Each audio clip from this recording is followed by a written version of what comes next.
Hey guys, welcome back to another video. It's the 11th of March 2022 and just 4 years into the 18th edition we still have the same old questions from people. Are we required to fit surge protection devices on domestic installations? Of course, you can't just simply make a declaration and get the customer to agree for you not to fit an SPD. That would be the same as fitting a plastic consumer unit and asking the customer to sign a disclaimer because they didn't want a metal one. Let's take a closer look at the wiring regulations to see what's happening.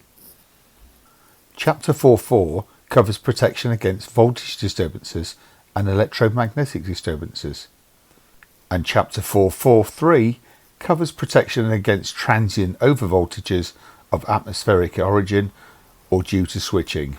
That's the section we need to be looking at. 443.4 Overvoltage control.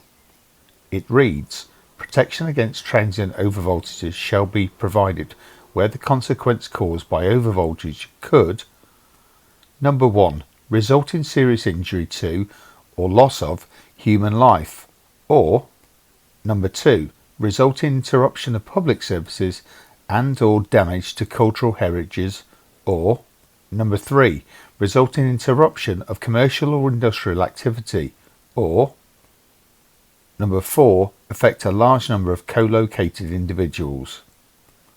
So looking at the 4 items above, they've pretty much covered everything except dwellings.